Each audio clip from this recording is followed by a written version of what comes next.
ابھی ایک بہترین مقرر جیسے کہ ہم اور آپ برقرار ہیں، میں ان کو دعوت سخن دیتا ہوں اس شعر کے ذریعے۔ کس شعر کی آمد ہے، کس شعر کی آمد ہے، رند کانپ رہا ہے، کس شعر کی آمد ہے، رند کانپ رہا ہے، رند ایک طرف چل کے کہن کانپ رہا ہے۔ الحمدللہ ہمارے درمیان ایک بہترین مقرر اور اس اجلاس کے خصوصی مقرر شیخ جلال الدین قاسمی حافظہ اللہ ہے۔ ان کی شخصیت کا تعارف جیسے کہ میں نے کہا کہ خود ان کا علم کرائے گا۔ اللہ تعالیٰ ان سب باتوں کو پر عمل کی توفیق اللہ ہم سب کو دے۔ حضرات گرامی، سنجیدگی اور متانت کا ثبوت دیں اور موبائل فون کو اگر آف کر لیں تو بہتر ہے۔ وَإِلَٰهُكُمْ إِلَٰهٌ وَاحِدٌ لَا إِلَٰهَ إِلَّا هُوَ الرَّحْمَٰنُ الرَّحِيمُ۔ محترم صدر اجلاس حضرات علماء کرام،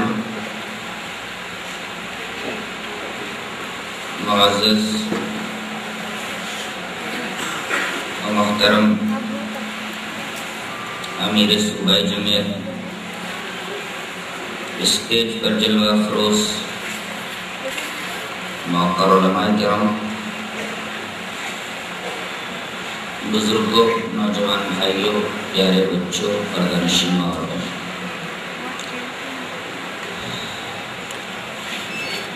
حکم یہ دیا گیا ہے کہ آج کے اس مبارک اجلاس میں میں اس موضوع پر گفتگو کروں کہ انسانی زندگی پر توحید کے کیا اثرات مرتب ہوتے ہیں۔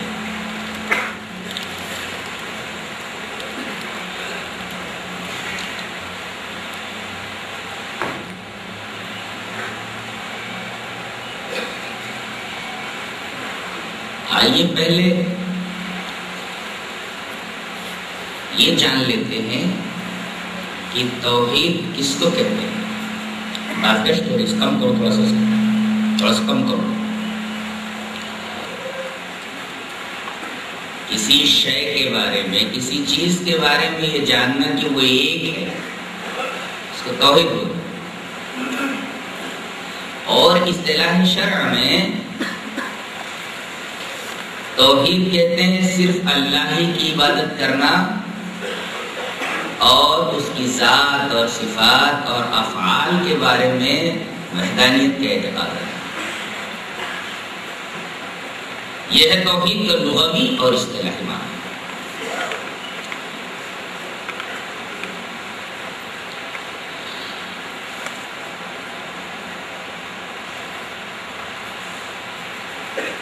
توحید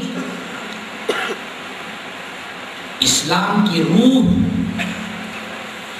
ایمان کا ایسنس، جوہر اور تمام عبادات کا مغز ہے۔ توحید ہی وہ محور ہے جس کے ارد گرد تمام ایمانیات، تمام عبادات، تمام اخلاقیات کے تقاضے گردش کرتے ہیں۔ توحید کی اہمیت اس بات سے بھی واضح ہے کہ جو بھی نبی اپنی امت کی طرف مبعوث کیا گیا، اس نے سب سے پہلے اپنی امت کے سامنے توحید ہی کی دعوت رکھی، اور اس توحید کی دعوت 950 سال تک یہ نبی اپنی قوم کو توحید کی طرف بلاتا رہا ہے۔ اور اس دعوت کی راہ میں ایسی ایسی مصیبتیں، ایسی ایسی تکالیف برداشت کی ہیں کہ جس کا ایک عام انسان تصور بھی نہیں کر سکتا۔ آج ہم کسی کے سامنے اگر ایک ہفتہ دعوت توحید پیش کر دیں اور اس کی سمجھ میں دعوت توحید نہ آئے تو ہم ضد ہو کر کے، بیزار ہو کر کے اس کو چھوڑ دیتے ہیں۔ یا 950 سال تک رات اور دن لوگوں کو پکارتا رہا ہے۔ آج 18 پیڑھیاں گزر جائیں، 950 سال یعنی 18 پیڑھیاں گزر جائیں، رات اور دن اور دن کی طرف بلاتا رہا ہے۔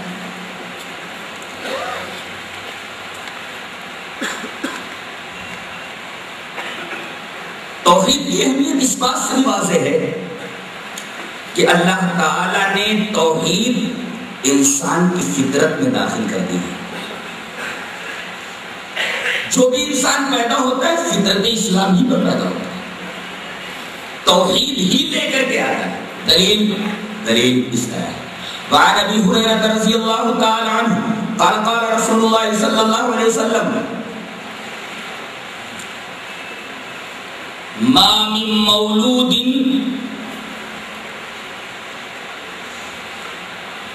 الا يولد على الفطرة فأبواه يهودانه أو ينصرانه أو يمجسانه كما تنتج البهيمة بهيمة جمعاء هل تحسون فيها من جدعاء. ثم يقول ابو هريرة رضي الله تعالى عنه فطرة الله التي فطر الناس عليها لا تبديل لخلق الله ذلك الدين القيم. رواه البخاری کی کتاب الجنائز. حضرت امام بخاری سے حدیث پاک کو ایسی کتاب الجنائز میں لائے. حضرت ابو ہریرہ فرماتے ہیں کہ رسول اللہ صلی اللہ علیہ وسلم نے ارشاد فرمایا کہ جو بھی بچہ پیدا ہوتا ہے وہ فطرت کے اوپر پیدا ہوتا ہے, توحید ہی کے اوپر اس کی پیدائش ہوتی ہے. یہ اور بات ہے کہ ماحول سے اس کی فطرت دب جاتی ہے. ایک نقطہ یاد رکھا جائے, فطرت بدلتی نہیں ہے.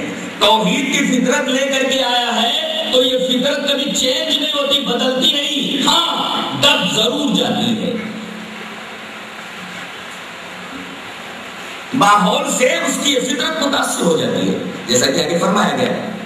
اب اگر یہ مجوسی کے یہاں پیدا ہوتا ہے تو اس کو مجوسی بنا دیتے ہیں, عیسائی کیا پیدا ہوتا ہے تو اسے عیسائی بنا دیتے ہیں, یہودی کیا پیدا ہوتا ہے تو یہودی بنا دیتے ہیں.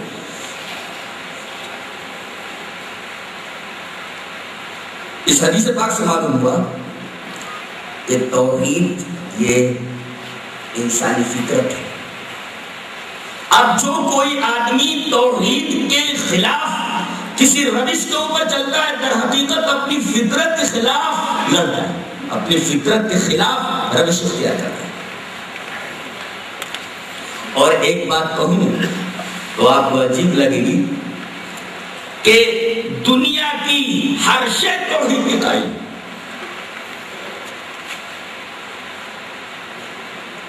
اب دنیا کی ہر شے اگر توحید کی قائل ہے اور کوئی آدمی توحید کے برعکس کوئی عقیدہ رکھتا ہے, گویا وہ پوری کائنات کے مخالف عقیدہ رکھ رہا ہے اور پوری کائنات کے خلاف ایک روش کے اوپر چل رہا ہے, پوری کائنات سے الگ ہو جاتا ہے.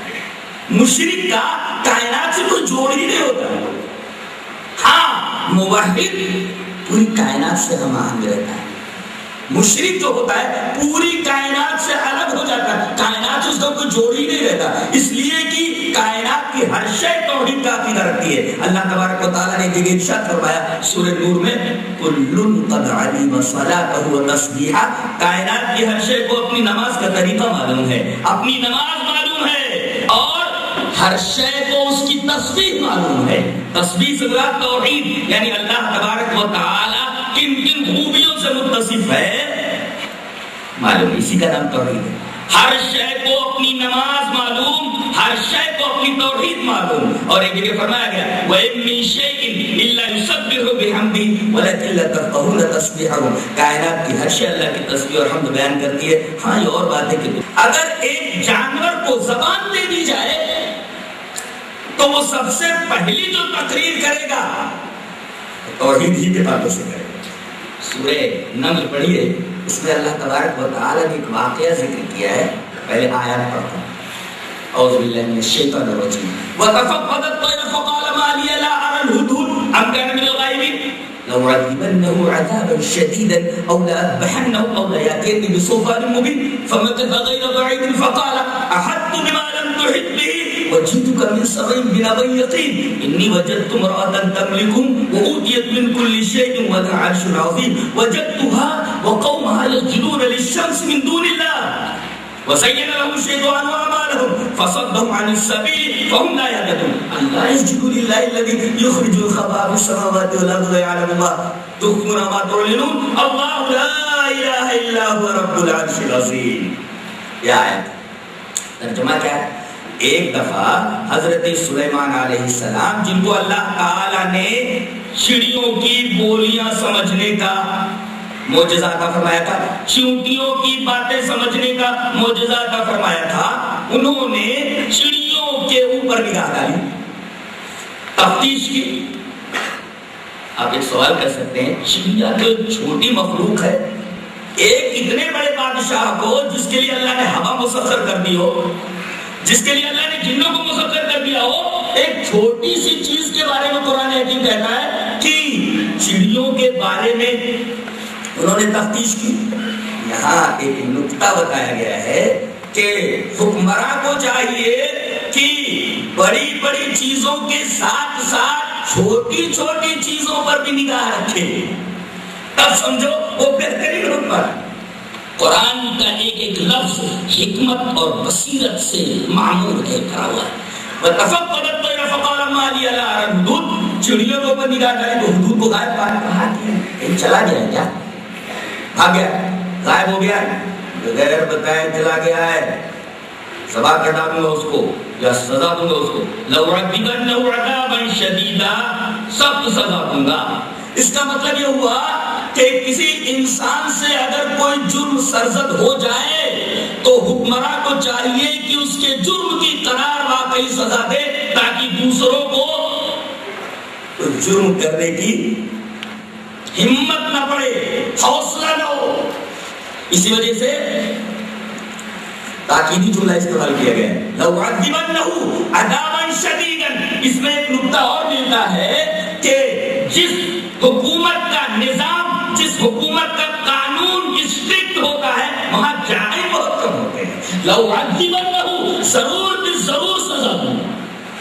اشارہ اس بات کی طرف ہے کہ ہر مجرم کو قرار واقعی سزا دی جائے، تب وہاں جرائم کی شرح کم ہوگی۔ أَوْلَأَذْبَحَنَّهُ، ذبح کر ڈالوں گا اس کو، اور لیکن بسلطان مبین، یا کوئی کھلی ہوئی دلیل ہے۔ یہ تیسرا جملہ بتا رہا ہے کہ مجرم کو اپنی صفائی میں بولنے کا مکمل موقع دیا جائے، صرف الزام کے اوپر سے گرفتار کر کے سزا نہ دی جائے، مجرم کو بولنے کا موقع دیا جائے، اپنی صفائی میں کچھ کہنے کا موقع دیا جائے۔ یہ جو قانون بنا ہے، یہ سارے قوانین جتنے بھی اچھے قوانین ہیں، بہترین قوانین ہیں، وہ سب قرآن سے لیے گئے۔ ہاں جن کے اندر جھول ہے اور اسے قانون کا درجہ دے دیا گیا ہے، اس کے بارے میں ہم نہیں کہہ سکتے کہ وہ قانون کیسا ہے۔ اور یہ دلیل ہے۔ اچھا دلیل کیسی ہو؟ کھلی ہوئی دلیل ہو، الجھی ہوئی دلیل نہیں چلے گی، صاف اپنی صفائی میں بات کہے، تب اس کی بات کو ایکسپٹ کیا جائے گا، مانا جائے گا۔ اچھا یہ تو برسبیل تذکرہ ایک بات ہوگی۔ اتنے میں اڑتا ہدہد آ کر پہنچا، فَمَكَثَ غَيْرَ بَعِيدٍ، ابھی تھوڑی دیر نہیں ہوئی تھی کہ آ کر پہنچا، کہنے لگا اے اللہ کے نبی، مجھے ایک ایسی بات کا علم ہوا ہے جس کا علم آپ کو نہیں۔ کہتے ہیں نبی کو غیب کا علم ہوتا، یہاں پرندے کا عقیدہ یہ ہے کہ اللہ کے علاوہ کسی کو غیب کا علم نہیں ہوتا۔ جی غیب کے تعلق سے ایک حدیث پاک آپ کی گوش گزار کر دوں۔ حدیث اس طرح ہے، وعن عائشہ رضی اللہ تعالی عنہا قالت من حدثك ان محمدا راى ربه فقد كذب وهو يقول لا تدرك الابصار ومن حدثك انه يعلم الغيب فقد كذب وهو يقول لا يعلم الغيب الا الله۔ رواه البخاری في کتاب التوحید۔ حضرت امام بخاری سے حدیث پاک کو کتاب التوحید میں لائے۔ حضرت عائشہ فرماتی ہیں جو آدمی تم سے یہ کہے کہ رسول اللہ صلی اللہ علیہ وسلم نے معراج میں یا کبھی بھی اپنی ان آنکھوں سے اللہ کا دیدار کیا ہو تو وہ جھوٹ بول رہا ہے، اس لیے کہ اللہ فرماتا ہے آنکھیں اس کا ادراک نہیں کر سکتی۔ اچھا، اور جو کوئی آدمی تم سے یہ کہے کہ اللہ کے رسول کو غیب کا علم ہے، وہ بھی جھوٹ بولتا ہے، اس لیے کہ اللہ فرماتا ہے لا یعلم الغیب الا اللہ، اللہ کے علاوہ کسی کو غیب کا علم نہیں ہے، غیب کا علم صرف اللہ تبارک و تعالیٰ کو۔ تو ایک بات تو یہ معلوم ہوئی کہ پرندے کا بھی عقیدہ یہ ہے، ایک چھوٹے سے جانور کا یہ عقیدہ ہے کہ نبی کو غیب کا علم نہیں ہوتا، یہ جانوروں سے بھی کہہ گزرے، جانوروں سے بھی کہہ گزرے، کہتے ہیں محمد صلی اللہ علیہ وسلم کو غیب کا علم تھا۔ وہ کہہ رہا ہے وقالت احط بما لم تحط به، مجھے ایک ایسی بات کا علم ہے اس بات کا علم آپ کو نہیں ہے۔ یہاں ایک نکتہ بھی معلوم ہے، ضروری نہیں کہ بڑا عالم سارے مسائل کو پڑھا بھی ہو، چھوٹا عالم تھوڑا علم رکھنے والا بھی کبھی کبھی ایسا ہوتا ہے کہ بہت زیادہ علم رکھنے والوں سے کوئی علم زیادہ رکھتا ہے، اور اگر وہ چھوٹا عالم، چھوٹا علم رکھنے والا، تھوڑا علم رکھنے والا بڑے علم والے کے سامنے علم کی بات پیش کرے اور اس بڑے عالم کو اس بات کا علم نہ ہو، اسے قبول کرنا چاہیے۔ جیسے کہ حضرت داؤد اور سلیمان علیہ السلام کو وہ واقعہ ہے کہ ایک شخص کی بکریاں ایک شخص کے کھیت میں جا کر کے اس کی ساری فصل تباہ کر دیتی ہیں۔ مقدمہ دائر ہوتا ہے، حضرت داؤد علیہ السلام فیصلہ یہ دیتے ہیں کہ یہ بکریاں کھیتی والے کو دے دی جائیں۔ فیصلہ سن کر کے وہ بہت پریشان ہوتا ہے، نیچے آتا ہے تو حضرت سلیمان فرماتا ہے فیصلہ کیسے ہوگا؟ فیصلہ کیا ہوا؟ ارے جس کی کھیتی تھی بکریاں اسی کو دے دی گئی۔ حضرت سلیمان علیہ السلام نے فرمایا کہ ابا سے فیصلے میں غلطی ہوئی ہے، ان کو چاہیے کہ فیصلے سے رجوع کریں۔ حضرت داؤد نے بلایا، میرے بچے اگر تم مجھ سے اچھا فیصلہ کر سکتا ہے تو فیصلہ کر کے بتا، میں اپنے فیصلے سے رجوع کرتا ہوں، جو میں نے فیصلہ کیا اس فیصلے سے رجوع کرتا ہوں۔ انہوں نے کہا کہ کھیتی والے سے کہیے کہ وہ بکریاں اپنے پاس رکھے، اور بکریوں والے سے کہیے کہ یہ کھیتی باڑی کرے، اور جب فصل اس حال میں آ جائے جس حال میں وہ فصل تھی تو بکریاں اس کو دے دی جائے، کھیتی اس کے حوالے کر دی جائے۔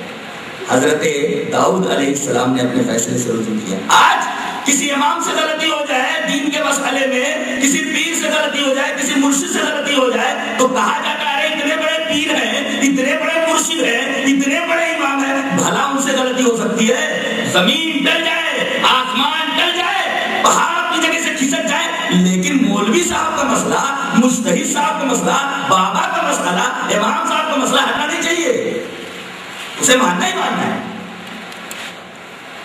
کہنے لگا مجھے ایسی بات کا علم ہے، اس بات کا علم آپ کو نہیں، میں شہر سبا سے آ رہا ہوں، وجیتک من سبع بنبأ یقین، میں شہر سبا سے یقینی خبر لایا۔ کہ کیا ہے؟ کہ انی وجدت امرأۃ تملکہم، میں نے ایک عورت کو حکومت کرتے ہوئے دیکھا۔ گویا اگر جانور کو زبان دے دی جائے تو یہی کہے گا کہ عورت حکومت کے قابل نہیں ہوتی۔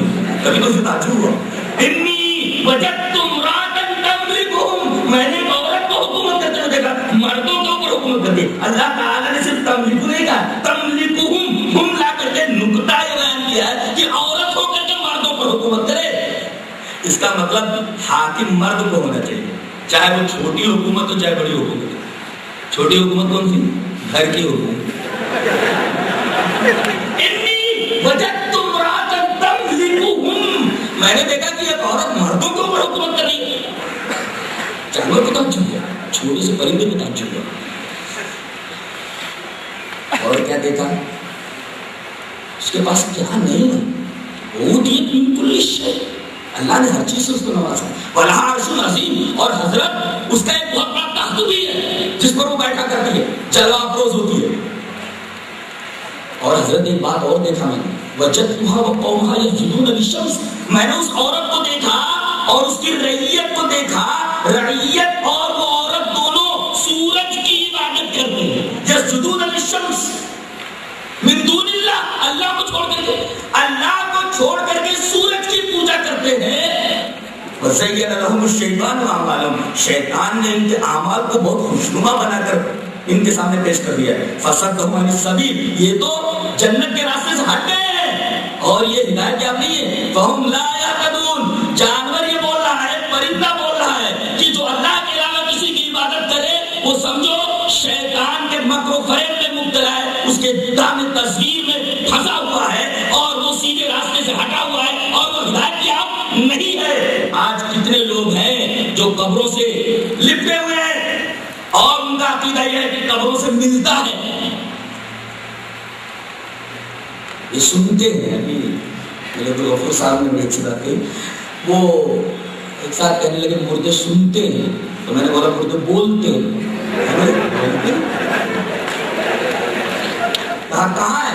میں حدیث پڑھوں، میں آپ پڑھو، حدیث پڑھ دیتے ہیں۔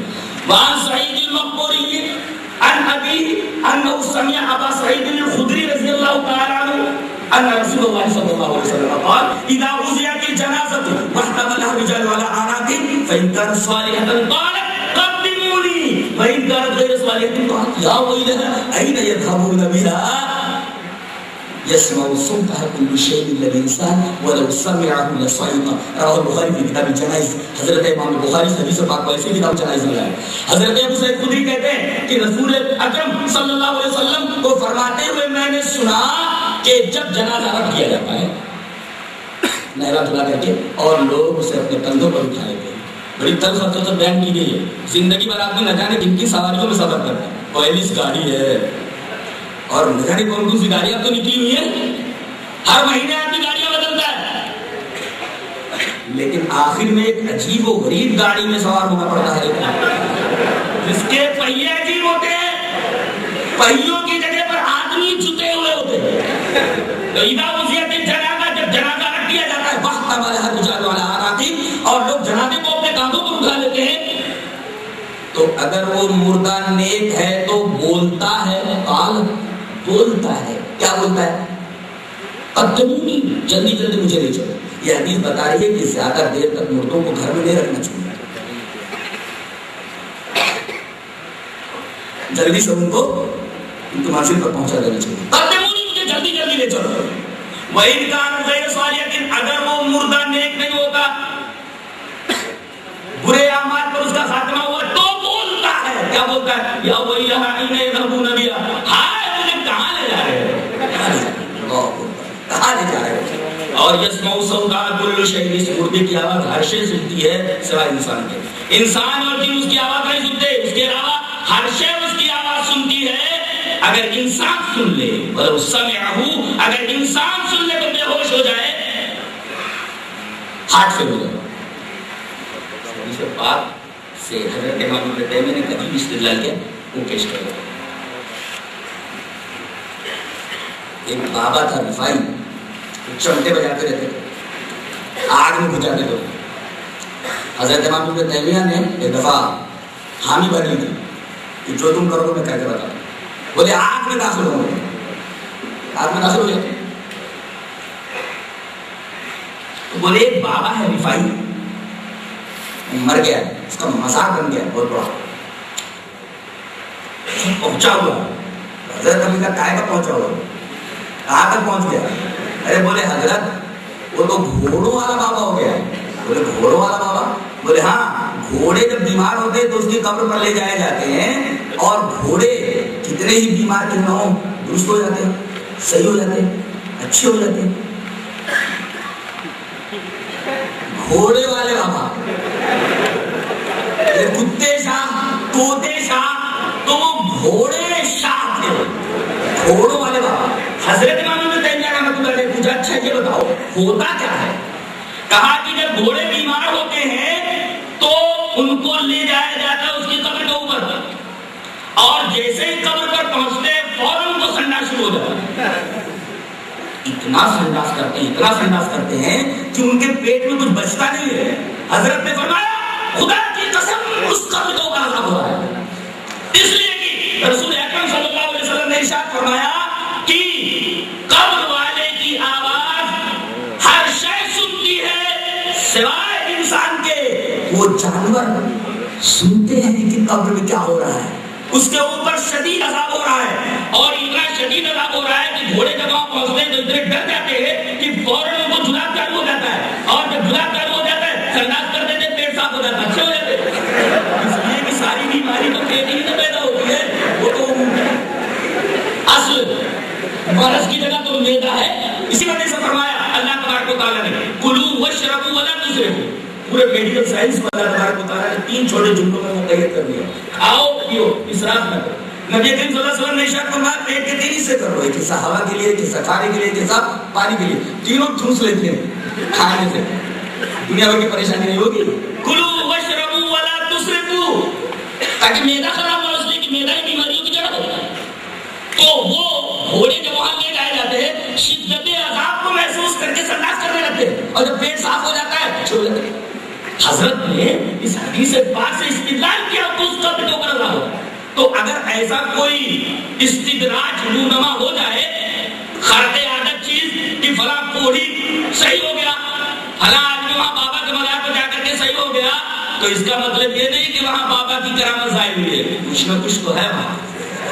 سنیے جی.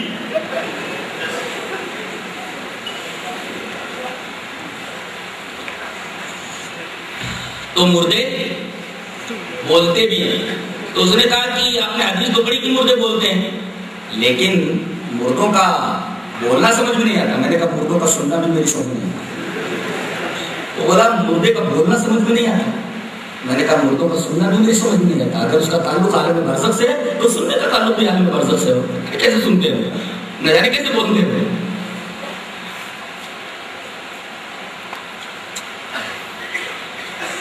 پہلی بات پر تعجب ہو، عورت کو دیکھا حکومت کرتے، اور دوسرے دیکھا کہ اللہ کے علاوہ یہ پوری کی پوری قوم ماں اس عورت حکمراں کے سورج کی بات کر اور کہنے لگا یہ کیا کر رہے ہیں سب، یہ کیا کر رہے ہیں. اللہ یسجدوا للہ الذی یخرج الخبا فی السماوات والارض. ارے اس کی پوجا کیوں نہیں کرتے، اس کی عبادت کیوں نہیں کرتے جو زمین اور آسمان میں چھپی اور ظاہر چیزوں کو جانتا ہے. اور تقریر ختم ہوتی ہے اس کی وحدانیت کے اوپر. اللہ لا الہ الا هو رب العرش العظیم.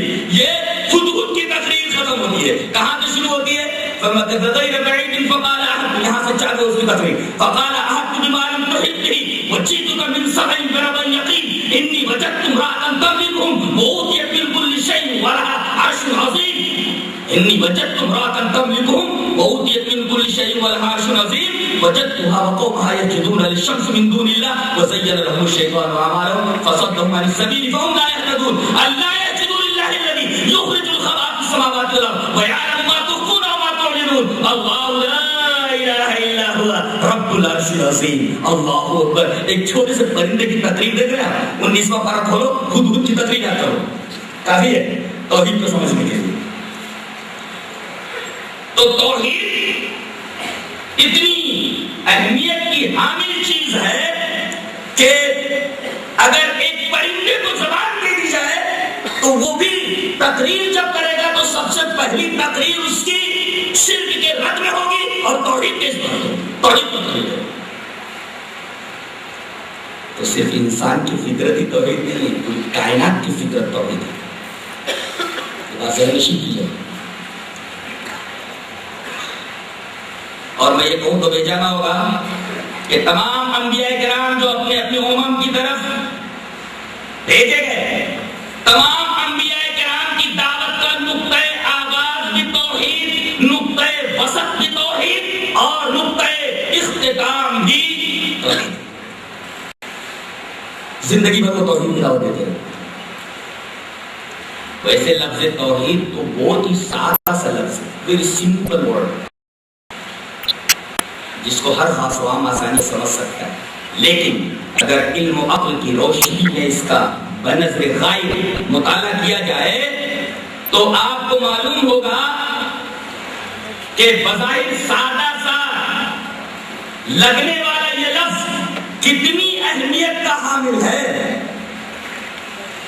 اس قدر گرام آیا، اس قدر قیمتی اور اس قدر اہمیت کا حامل ہے کہ اسی توحید کے اوپر ہی آدمی کی دنیا، آدمی کی آخرت، آدمی کی حیات، آدمی کا معاد، آدمی کا آغاز، آدمی کا انجام، آدمی کا تمدن، آدمی کی معاشرت، آدمی کی معیشت، غرض ہے کہ زندگی کے تمام شعبوں کی اصلاح اور افساد کا دور و مدار اسی کے اوپر ہے. اگر توحید ہاتھ سے نکل جائے تو اس کی عاقبت خراب، اس کی دنیا خراب، اس کی ابتدا خراب، اس کی انتہا خراب، اس کا تمدن خراب، اس کی تہذیب خراب اور اس کی معیشت خراب، اس کا معاشرت خراب. زندگی کا ہر شعبہ تباہ و برباد ہو کے رہ جائے گا.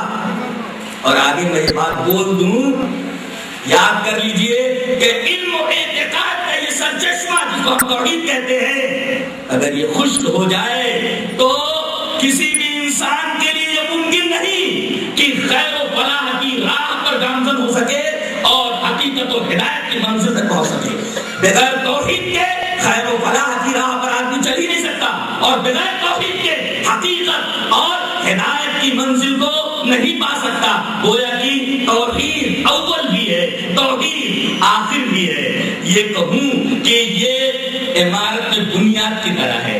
پہلی اینٹ بنیاد جو رکھی جاتی ہے, اگر بنیاد ٹیڑھی ہو جائے تو اس پر عمارت جتنی بھی اٹھائی جائے گی ٹیڑھی ہی جائے گی.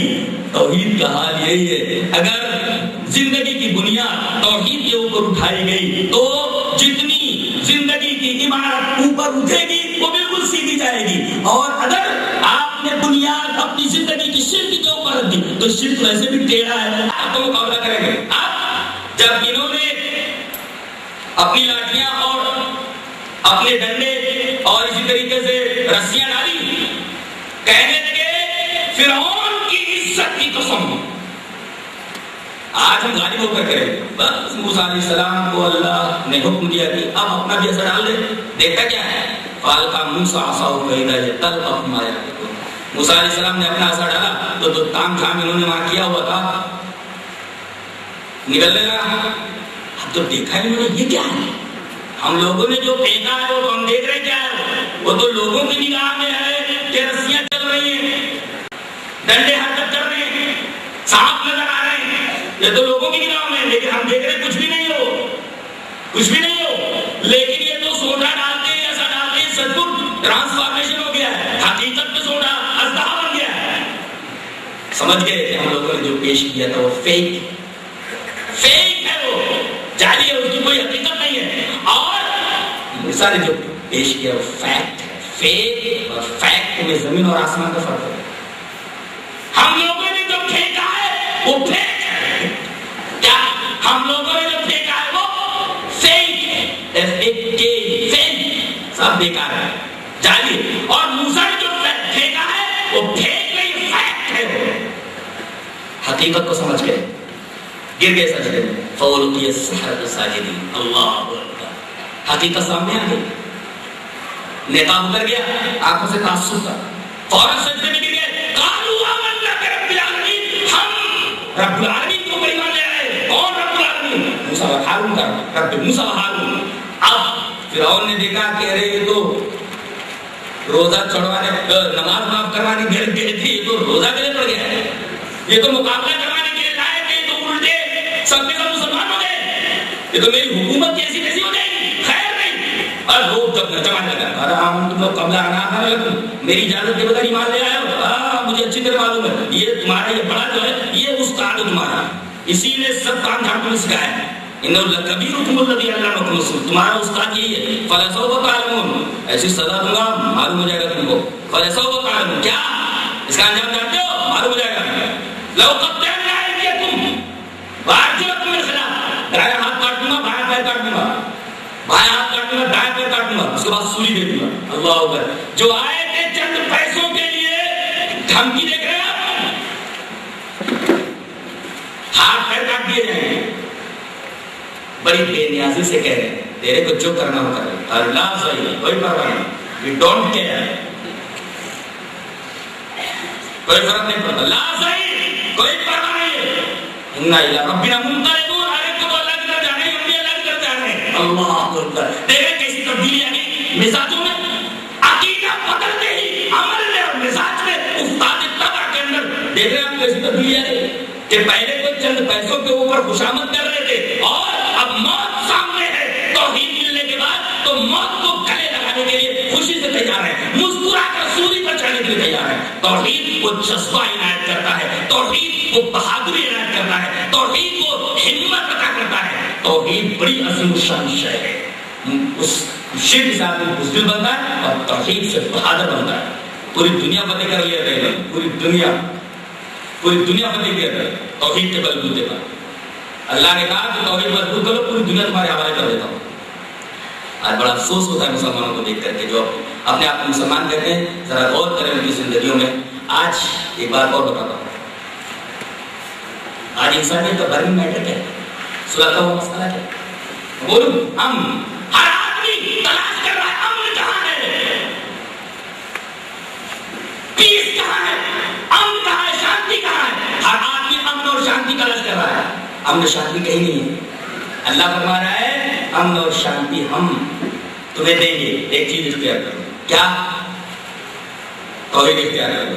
اللہ فرماتا ہے الذین آمنوا ولم یلبسوا ایمانهم بظلم اولئک لهم الامن وهم مہتدون، وہ لوگ جو ایمان لائے اور انہوں نے اپنے ایمان میں اپنی توحید میں شرک کی آمیزش نہیں کی، ظلم نہیں کیا، تو انہیں کے لیے امن ہے۔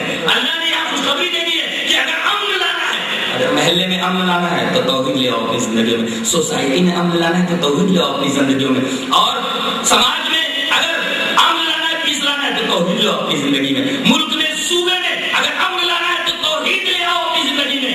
تمہاری زندگیوں کا آج کا سب سے بڑا برننگ میٹر کیا ہے؟ شانتی کہاں ہے؟ قرآن کے دامن میں بتاتے کہ شانتی کہاں ہے؟ توحید کے دامن میں ہے۔ توحید کے دامن میں آ جاؤ، شانتی مل جاتی ہے، شانتی مل جائے گی، امن وہاں ہے۔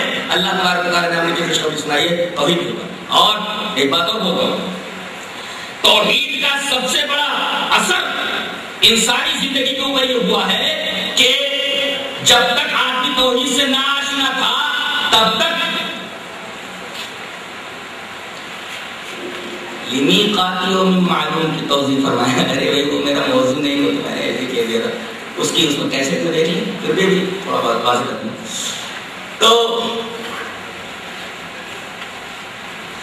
جب تک آدمی کی زندگی میں توحید نہیں تھی، آدمی روشنیوں سے، ترقیوں سے محروم تھا۔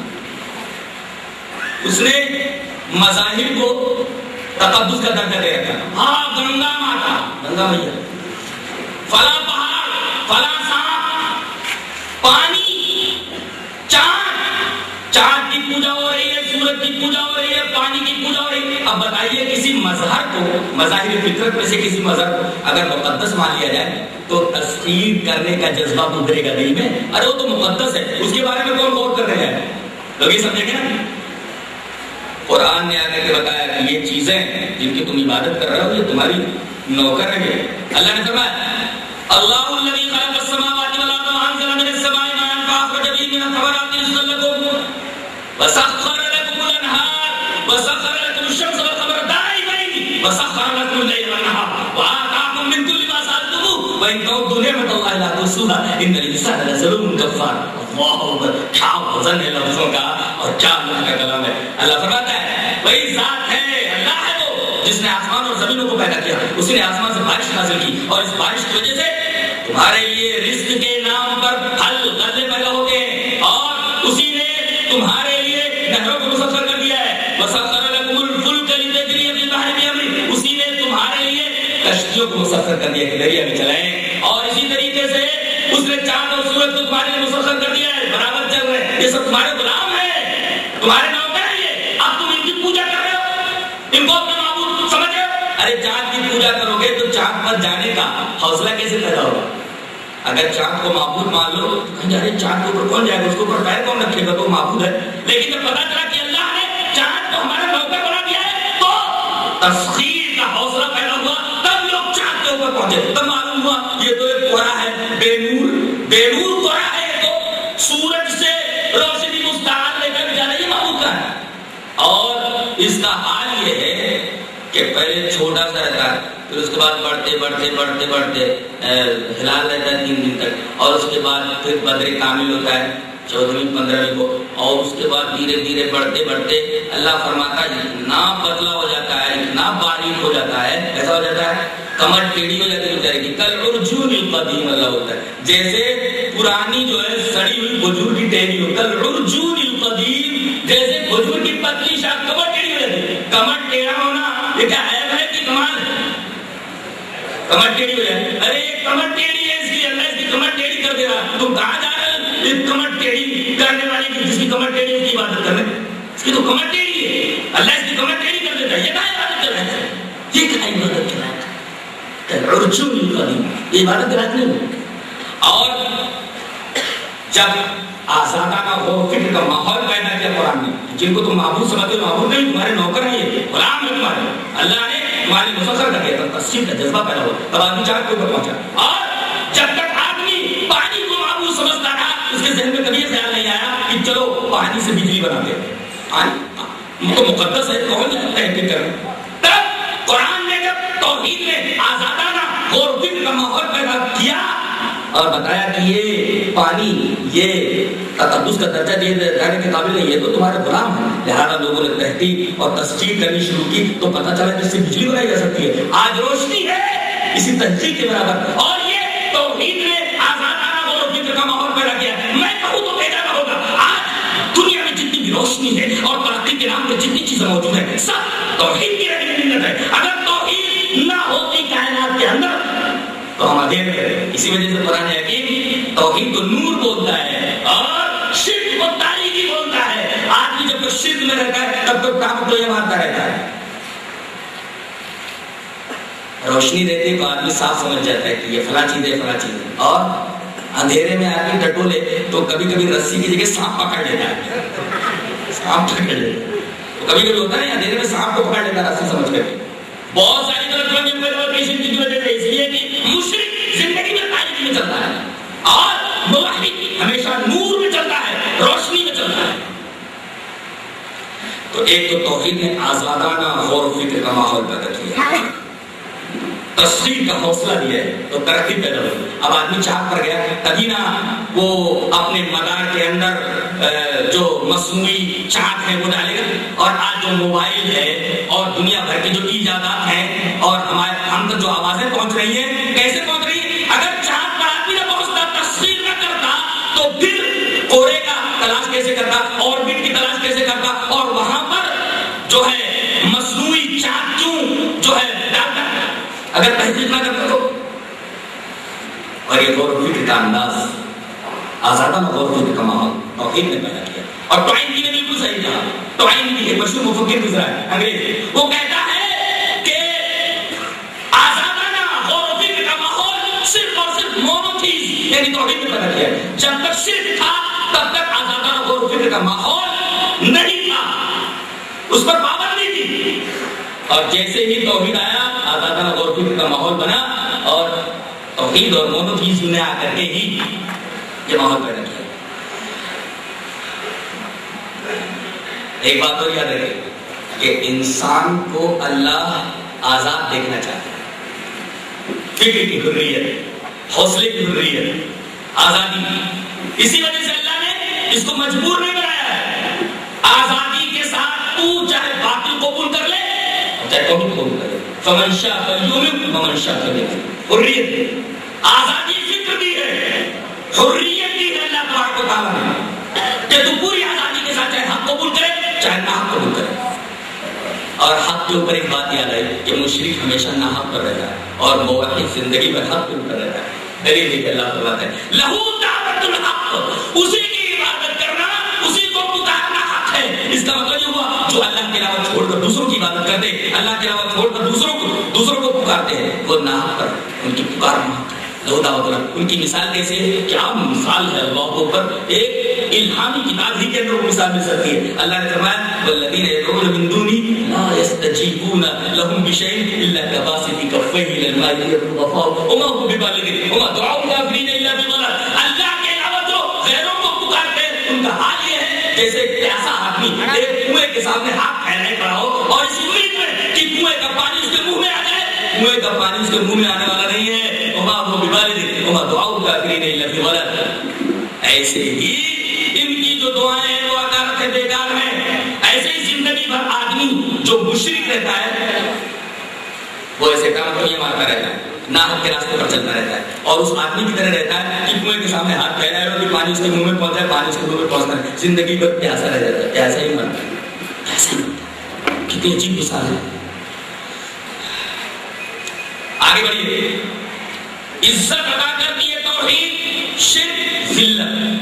اللہ فرماتا ہے ومن یشرک باللہ فکانما خر من السماء فتخطفه الطیر تهوی به فی مکان صحیح. جو آدمی اللہ کے ساتھ شرک کرتا ہے گویا کہ وہ آسمان سے گر پڑا، بلندی سے گر پڑا اور چڑیوں سے لے کر کے دور دراز لے جا کر کے کہیں پھینک دیتے ہیں، کہیں پتنگ ہو جاتا ہے، کہیں کا نہیں جاتا. اسی وجہ سے دیکھو ایک کتا ایک ڈر کا ہو جائے تو دور دور نہیں ہوتا. کتا آتا تو کیا ہوتا ہے دور دور دور، لیکن اگر ایک ڈر کا ہو جائے تو مالک اس کو دور. ایک لطیفہ یاد ہے بڑا پیارا، ایک کتاب میں مل گیا وہ بہت اچھا قصہ اسے ذہن میں رکھو، کہیں استدلال کے لیے پیش کر سکتے ہو حکایت کے طور پر.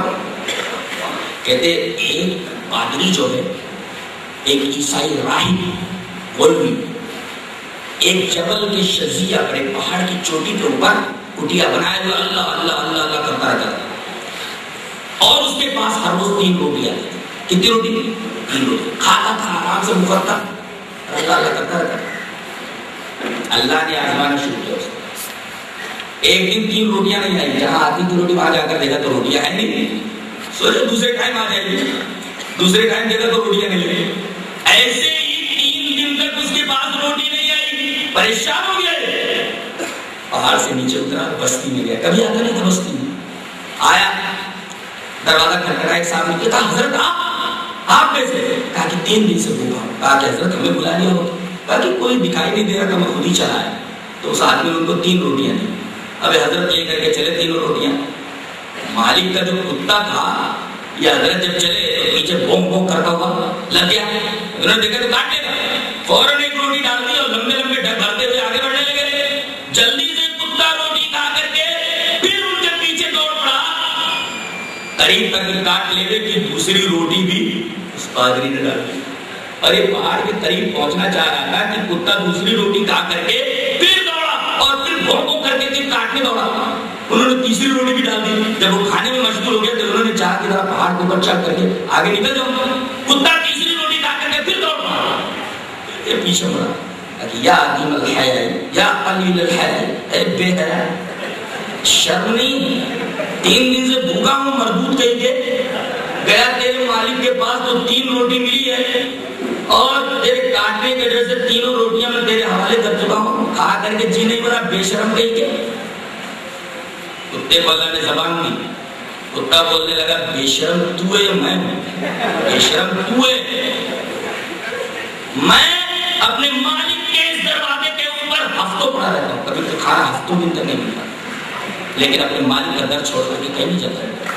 کتنی تکلیف ہوگا تم. اور تو بے شرم اور بے حیا، 3 دن روٹی نہیں آئی تو تو نے اللہ کا در چھوڑ دیا، اللہ کا آسمان چھوڑ دیا. تو بے شرم تو ہے، بے شرم میں. ایسے ہی اللہ تبارک تعالیٰ آزماتا ہے. 4 سال ہو گئے بچہ نہیں پیدا ہوا، اللہ دیتا ہے بچہ. بیٹا وہی دے، بیٹی وہی دے، بیٹا بیٹی دونوں وہی دے، جسے چاہے 5 بنا دے. اب 4 سال بچہ پیدا ہوا، چلو فلاں بابا کے مزہ ہے، آستہ چھوڑ دیا. بے شرم کون؟ بے شرمی سکھاتا ہے شرک. توحید آدمی کو عزت عطا کرتا ہے، حیا عطا کرتا ہے. اور یہی عجیب نکتہ ہے. پیش کرتا ہوں حدیث اللہ کے رسول صلی اللہ علیہ وسلم نے ارشاد فرمایا. حدیث اس طرح ہے. وہاں نبی ہریرہ رضی اللہ تعالی عنہ قال قال رسول اللہ صلی اللہ علیہ وسلم الایمان بضع وسبعون او بضع وستون شعبة فافضلها قول لا اله الا الله وادناها اماطة الاذى عن الطريق والحیاء شعبۃ من الایمان. رواه مسلم فی کتاب الایمان. حضرت امام مسلم اس حدیث کو کتاب الایمان میں ہے. حضرت ابو ہریرہ فرماتے ہیں کہ رسول اکرم صلی اللہ علیہ وسلم نے ارشاد فرمایا ایمان کے بہت سارے شعبے ہیں، 70 سے زائد. اور ایمانیات کا، ایمان کا سب سے اعلیٰ شعبہ توحید ہے. اس سے بڑا کوئی شعبہ نہیں. لا الہ الا اللہ. توحید ایمانیات کا سب سے اعلیٰ شعبہ، اور سب سے چھوٹا ہے کہ راستے سے تکلیف چیز ہٹا دینا. یہ والحیاء شعبۃ من الایمان. یہ ٹکڑا جو ہے بہت سارے مفسرین نے اور محدثین نے اور شارحین نے کچھ عجیب مطلب بتائے ہیں، وہ مطالب تو اپنی جگہ پر ہے. میں یہ کہنا چاہتا ہوں کہ توحید اگر ہاتھ سے نکل جائے تو آدمی کے اندر حیا نہیں رہتی. جی بے حیا ہو جاتا ہے. توحید ہی حیا سکھاتا ہے. اگر آدمی کی زندگی میں شرک آ گیا، آپ دیکھیے یورپی تہذیب کو بہت ناز ہے اپنے تہذیب کے اوپر، اپنی تہذیب اور اپنے تمدن کے اوپر. عورتوں کے لباس اوپر سے اوپر ہوتے چلے جا رہے ہیں. یہ کون سی چیز بے شرمی لا رہی ہے، بے حیائی لا رہی ہے. غور کیجئے تو اس کے پس پردہ صرف ایک ہی تصور کار فرمائے، وہ شرک کا تصور ہے. عقیدہ شرک ہے. عقیدہ شرک ننگا کرتا جا رہا ہے لوگوں کو. عورتیں ننگی ہو رہی ہے، مرد بھی ننگے ہو رہے ہیں. تو حیا توحید سکھاتا ہے. شرک جو ہے یہ صرف اور صرف اوریانیت، فحاشی، اور آج ترقی کے نام پہ اور طرح طرح کے ناموں سے جو یہ بے حیائی اور فحاشی پھیلائی جا رہی ہے، اس کے پیچھے صرف اور صرف عقیدہ شرک کا فرمان. آج دنیا میں جتنی بھی بے حیائیاں ہیں ہر ایک کے پس پردہ شرک کا تصور کار فرمائے. شرک گندا کر دیتا ہے, حیا اٹھا لیتا ہے. تو توحید آدمی کو باحیا بناتا ہے, شرک بے حیا بنا دیتا ہے. بتائیے کون سا معاشرہ اچھا ہوگا, بے حیا لوگوں کا یا باحیا لوگوں کا؟ سماج کون سا اچھا ہوگا, بے حیا لوگوں کا باحیا لوگوں کا؟ گویا کہ سماج کی ترقی میں بھی توحید کا بہت بڑا رول ہے. اور میں نے کہا کہ زندگی کے ہر شعبے کی بنیاد ہے توحید. جس شعبے کے اندر سے توحید نکل جائے شعبے کا بیڑا غرق ہو جائے گا, شعبہ بگڑ جائے گا. چاہے ہماری تہذیب ہو, ہمارا کلچر ہو, سویلائزیشن, ہماری معاشرت, ہماری معیشت, ہماری سیاست,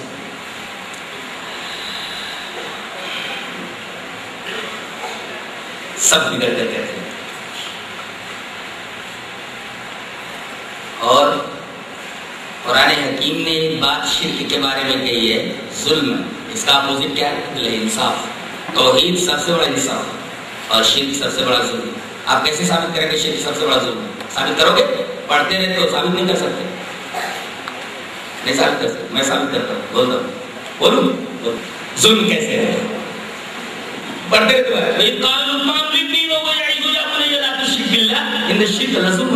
شرک ظلم عظیم ہے. کیسے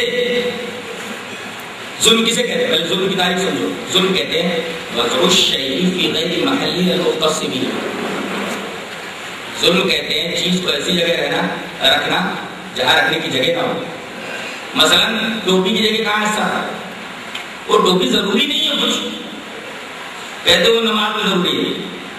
ایک صاحب کی شادی میں گئے تھے تو بہت بڑی ٹوپی لگائے ہوئے تھا, لیکن داڑھی بالکل صاف تھی. اب کچھ لڑکے بغیر ٹوپی کی نماز پڑھنے لگے تو کہا کہ اس شادی کے اندر کوئی مولوی صاحب آئے ہوئے ہیں. ایسے مذہب بیزاروں کو ایسے ہی اوقات کے اوپر جو ہے مولویوں سے بحث کا موقع ملتا ہے. تو نماز سے اور اسلام کے اصولوں سے ان کو کوئی دلچسپی ہوتی ہے. میں نے کہا کہ ایک مسئلہ پوچھنا ہے. پوچھو. کہا ماشاء اللہ نمازی ہے, پرہیزگار ہے, لیکن سر پہ تاج نہیں ہے. تاج بنتا سر پہ تاج نہیں. میں نے کہا کہ معاف فرمائیے سر تاج نہیں, لیکن آپ کے چہرے پر سنت نہیں ہے رسول اللہ صلی اللہ علیہ وسلم. تاج بول رہے, تاج بادشاہ لوگ رکھتے ہیں.